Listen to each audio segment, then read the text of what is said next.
जय हिंद दोस्तों, मैं किशन आप सबका स्वागत करता हूं और शुरू करते हैं आज के डिफेंस समाचारों को। डीआरडीओ ने अब 300 किलोवाट के लेजर डायरेक्टेड एनर्जी वेपन पर काम करना शुरू कर दिया है और ये जो डायरेक्टेड एनर्जी वेपन है दोस्तों, उसे 8x8 व्हीकल पर लगाया जाएगा। साथ ही जो इसके कंट्रोल सिस्टम होंगे उसे किसी और जो वाहन है उस पर माउंट किया जाएगा। और साथ ही इसकी सबसे बड़ी बात यह है कि इसे स्केल अप भी किया जा सकता है मेगावाट तक। रेंज फिलहाल तो इसकी 20 किलोमीटर रहेगी और 2027 में इसे शामिल किया जाएगा। आप सब जानते हैं हमारे पड़ोसी मुल्क चाइना जो कि लगातार हाइपरसोनिक मिसाइलों को तैयार कर रहा है। ऐसे में दोस्तों यहाँ पर प्रॉब्लम यह आ रखी है कि भारत के पास अभी फिलहाल कोई हाइपरसोनिक मिसाइल तो नहीं है रेडी और ना ही अभी हम उसे अभी काउंटर कर सकते हैं। लेकिन ऐसा नहीं है कि हमने बिल्कुल भी आंख बंद कर दी है। डीआरडीओ बाकायदा हाइपरसोनिक प्रोग्राम के तहत 12 वेरिएंट्स को विकसित कर रहा है, जिसमें कि hypersonic glide vehicles, anti hypersonic missile और हाइपरसोनिक क्रूज मिसाइल्स। ये अलग अलग हाइपरसोनिक मिसाइलें हैं जिन्हें तैयार किया जा रहा है, जो कि भारत को दोस्तों इन एडवांस मिसाइल टेक्नोलॉजी की वैश्विक दौर में एक मजबूत दावेदार भी बना देंगे। अमेरिका, रशिया, चाइना ये अपने हाइपरसोनिक प्रोग्राम्स को काफी स्पीड अप कर रहे हैं। भारत के लिए दोस्तों हाइपरसोनिक टेक्नोलॉजी को डेवलप करना कोई ऐसा नहीं है कि हमने बना लिया तो हम खुश हो जाएंगे, बल्कि ये हमारे लिए स्ट्रैटेजिक इंपेरेटिव भी बन गया है, यानी कि अनिवार्यता बन गई है रणनीतिक। क्योंकि चाइना के पास अगर ये मिसाइल है तो वो कहीं ना कहीं पाकिस्तान जैसे भिखमंगे देश को भी इसे दे देगा ताकि भारत के ऊपर डोमिनेट किया जा सके। क्योंकि ये पूरा का पूरा सिनेरियो फिर जियोपॉलिटिक्स से जुड़ जाता है और हाइपरसोनिक मिसाइलों को रोकना आसान नहीं है। भारत यहाँ पर एक चीज और विकसित कर रहा है, वो है ऐसी टेक्नोलॉजी को रोकना, यानी कि एंटी हाइपरसोनिक सिस्टम को तैयार करके हाइपरसोनिक खतरों का मुकाबला करना। हालांकि डीआरडीओ ने यह नहीं बताया कि ये 12 अलग अलग हाइपरसोनिक मिसाइल वेरिएंट्स कौन से होंगे, लेकिन इतना है कि ये जमीन, वायु और समुद्री क्षेत्र तीनों जगह से ऑपरेट किए जा सकते हैं। आसान शब्दों में समझे तो एयर लॉन्च, सी लॉन्च और ग्राउंड लॉन्च सिस्टम का मिश्रण ये शामिल होगा। और जहां तक बात आती है हाइपरसोनिक एंटीशिप मिसाइलों की, तो इस तरीके के मिसाइलों को हमारे सुखोई 30 MKI फाइटर जेट पर लगाया जा सकता है। इसके अलावा भारत पनडुब्बी से दागे जाने वाली हाइपरसोनिक मिसाइलों को भी शामिल कर सकता है। भले ही भारत ने यह प्रोग्राम लाइन अप कर दिया है, लेकिन यहाँ पर सबसे बड़ी चुनौती क्या है कि इस प्रोग्राम के लिए लगातार फंडिंग देते रहना, पॉलिटिकल सपोर्ट देते रहना। इसके अलावा भारत इसके लिए अंतर्राष्ट्रीय सहयोग भी कर सकता है, जहां पर भारत की तकनीकी जो कमियां हैं उन्हें भी दूर किया जा सके।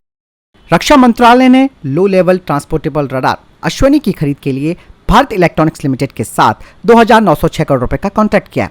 डीआरडीओ के द्वारा विकसित किया अत्याधुनिक रडार भारतीय वायुसेना की क्षमताओं को बढ़ाता है। यह फाइटर जेट से लेकर यूएवी और हेलीकॉप्टर तक हवाई लक्ष्यों को ट्रैक कर सकता है।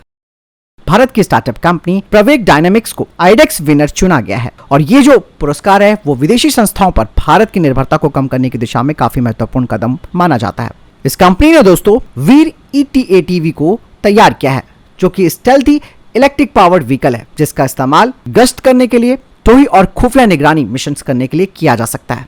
और वीर का इलेक्ट्रिक पावर ट्रेन बहुत ही साइलेंटली ऑपरेट होता है, यानी कि शोर कम होता है और गर्मी के संकेतों को ये कम करता है। मतलब साफ है कि ये दुश्मन के इलाके में स्टेल्थ मिशंस कर सकता है। इसका इस्तेमाल लद्दाख के उबड़ खाबड़ पहाड़ों से लेकर घने सीमावर्ती क्षेत्रों तक अलग अलग इलाकों में किया जा सकता है। और वीर की सबसे खास बात यह है कि ये 100% इंडियन होते हुए ग्लोबल स्टैंडर्ड्स को भी पूरा करता है। और वीर को दोस्तों ऑन साइट रिपेयर किया जा सकता है, जिससे कि डाउन टाइम और लॉजिस्टिक निर्भरता कम हो जाती है। वहीं दोस्तों AMC इंजन को लेकर जद्दोजहद चल रही है। भाई किसके साथ हमने ये फाइटर जेट इंजन बनाना है, ये अभी तक डिसाइड नहीं हो पाया, क्योंकि एक तरफ रशिया है तो दूसरी तरफ फ्रांस, तो फिर अमेरिका भी। यहाँ पर दोस्तों रोल्स रॉयस, जो कि शुरू से ही भारत को इंटेलेक्चुअल प्रॉपर्टी राइट देने को लेकर बात कर रहा है इंजन की, अब उन्होंने इसको लेकर एक ऑफिशियली बयान भी दिया है। दरअसल रोल्स रॉयस की तरफ से कहा गया है कि हम भारत के साथ नए फाइटर जेट के इंजन को तैयार करेंगे और साथ ही साथ भारत को इस इंजन के, यानी कि इस फाइटर जेट इंजन टेक्नोलॉजी के लिए इंटेलेक्चुअल प्रॉपर्टी राइट बनाने और उसका स्वामित्व भी भारत को देंगे, ताकि भारत इस इंजन को न केवल भविष्य के लिए अपग्रेड कर पाएगा बल्कि इसे अपनी मर्जी से एक्सपोर्ट भी कर सकता है। वहीं दोस्तों DRDO और HAL AMC के लिए एडवांस एवियोनिक्स तैयार कर रहे हैं। इसके अलावा AMC का सुपीरियर एरोडायनेमिक्स होगा और state of the art weaponry इसमें लगाई जाएगी। लेकिन अगर यहाँ पर घरेलू रूप से निर्मित फाइटर जेट इंजन मिल जाता है तो भारत के लिए ये एक बहुत बड़ी उपलब्धि होगी। और ऐसे में रोल्स रॉयस का ये जो ऑफर है वो भारत के लिए निश्चित तौर पर गेम चेंजर साबित होगा और इससे दोस्तों भारत का एरोस्पेस सेक्टर उसको भी एक बड़ा बूस्ट मिलेगा। कुल मिलाकर ये कहा जा सकता है कि अगर ये सहयोग हो जाता है तो भारत को महत्वपूर्ण टेक्नोलॉजी को विकसित करने के लिए एक बड़ा अवसर मिलेगा। भारत के लिए एक्सपोर्ट के रास्ते खुल जाएंगे। हालांकि चर्चाएं अभी और होना बाकी हैं। रोल्स रॉयस के साथ भले ही भारत बातचीत करे, लेकिन ये भी पता होना चाहिए कि भैया फ्री में तो कोई कुछ बनाता नहीं है, कितनी इन्वेस्टमेंट इसमें की जाएगी, कितना स्टेक होगा, ये सारी चीजें दोस्तों बाद में सामने आएगी। भले ये ऑफर अन्य कॉम्पिटिटर्स की तुलना में काफी बेहतर भी है और अच्छा भी है। भारत की startup company new space research and technology ने अमेरिकी आर्मी के डेवकॉम आर्मी रिसर्च लेबोरेटरी के साथ टेक्नोलॉजी पार्टनरशिप की घोषणा की है और इस कोलैबोरेशन का उद्देश्य blue unmanned aerial system approved hardware पर मल्टी एजेंट सेंसिंग और ऑपरेशंस के लिए कटिंग एज इंटेलिजेंस और ऑटोनॉमी एल्गोरिथम को विकसित किया जाएगा और साथ ही साथ इन्हें इंटीग्रेट भी किया जाएगा। और ये जो सहयोग है दोस्तों, वो भारत अमेरिका के डिफेंस सहयोग में एक महत्वपूर्ण मील का पत्थर माना जा रहा है। और ये साझेदारी दोस्तों न्यू स्पेस रिसर्च टेक्नोलॉजी को अमेरिकी मार्केट में अपनी उपस्थिति को मजबूत करने का एक बड़ा अवसर भी प्रदान करेगी। वहीं इंडियन एयरफोर्स अपनी घटती हुई स्क्वाड्रंस को देखते हुए अगले 4 से 5 सालों में नए मल्टी रोल फाइटर जेट्स को शामिल करने का टारगेट बना रही है और इस ग्लोबल टेंडर में अब अमेरिका के F-15 ईगल को भी शामिल किया जा सकता है। कहा यह जा रहा है कि ये जो 114 मल्टी रोल फाइटर जेट्स हैं, इन्हें शामिल करने से इंडियन एयरफोर्स को अगले 10 सालों में अपनी स्क्वाड्रंस की ताकत को बनाए रखने में मदद मिलेगी, क्योंकि इस टाइम तक तेजस मार्क 1 और मार्क 2 ये फाइटर जेट्स शामिल होने शुरू हो जाएंगे। खुद रक्षा मंत्रालय भी इस बात को एक्सेप्ट कर चुका है कि 114 मल्टी रोल फाइटर एयरक्राफ्ट काफी जरूरी हो गए हैं इंडियन एयरफोर्स के लिए। वहीं दोस्तों जो डिफेंस सोर्सेज है वो बताते हैं कि इंडियन एयरफोर्स 2037 तक यानी कि 2037 तक अपनी 10 स्क्वाड्रंस को रिटायर्ड कर देगी और 2047 तक इंडियन एयरफोर्स चाहती है कि उनके पास 60 फाइटर एयरक्राफ्ट स्क्वाड्रंस हो। लेकिन दोस्तों इस वक्त भारत की सबसे बड़ी प्रॉब्लम क्या है? इंजन को लेकर निर्भरता का होना, जिस वजह से हमारा तेजस प्रोग्राम अटक रहा है। लेकिन इस टेंडर में दोस्तों इस बार जो नया खिलाड़ी शामिल हो रहा है वो है बोइंग का F-15 स्ट्राइकर ईगल। हालांकि इंडियन एयरफोर्स इस वक्त टेंडर प्रोसेस को तेजी से पूरा करने के लिए जो भाग लेने वाले फाइटर जेट्स हैं उनकी क्षमताओं का पता लगाने के लिए सीमित परीक्षण करने पर भी विचार कर रही है। लेकिन अमेरिका के साथ प्रॉब्लम तो वही हो रखी है कि सप्लाई चेन का इशू फिर से और होने लग जाएगा और केवल अभी भारतीय वायुसेना के पास जो 36 राफेल फाइटर जेट है, जो कि 4.5 प्लस जनरेशन कैटेगरी के फाइटर जेट माने जाते हैं, उनकी संख्या को या तो बढ़ाया जाना चाहिए या फिर जल्द से जल्द नए मल्टी रोल फाइटर जेट्स को शामिल किया जाना चाहिए।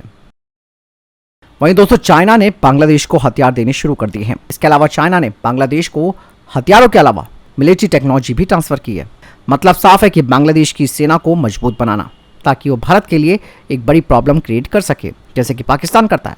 वहीं रिपोर्ट्स बताती है कि चाइना अब बांग्लादेश में rifles, rocket launcher, man pads, light utility vehicles और जो अन्य मध्यम आकार के हथियार हैं उसके लिए टेक्नोलॉजी ट्रांसफर कर रहा है ताकि बांग्लादेश अपने घर पर इन चीजों को बना सके। और अभी का जो डाटा है वो ये बताता है कि चाइना से करीबन 78% हथियार बांग्लादेश को दिए गए हैं और ये करीबन $2.59 मिलियन के हथियार हैं। तो अब देखिए दोस्तों बांग्लादेश को किस तरीके से चाइना एक स्ट्रैटेजी के तौर पर इस्तेमाल करने का विचार कर रहा है। और डेफिनेटली दोस्तों बांग्लादेश भी पाकिस्तान से कोई अलग देश नहीं है, दोनों की सोच और विचार अब एक हो चुके हैं और दोनों ही अब एक दूसरे को गले लग रहे हैं। चाइना अब इन दोनों की दोस्ती में और 4 चांद लगाने की कोशिश कर रहा है। मतलब साफ है कि भारत को चारों तरफ से घेरा जाए।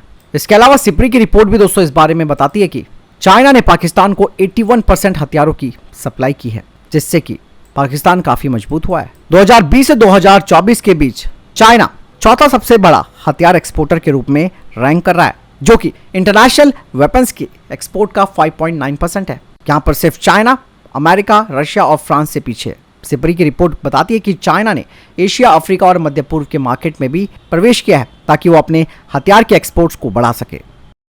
फिलहाल इतने देखिए टॉप डिफेंस अपडेट। वीडियो के सामने कोई प्रश्न, जवाब या आपका कोई सवाल है कमेंट सेक्शन में लिखकर जरूर पूछ सकते हैं। वीडियो को लाइक और शेयर जरूर कीजिएगा। जय हिंद, वंदे मातरम।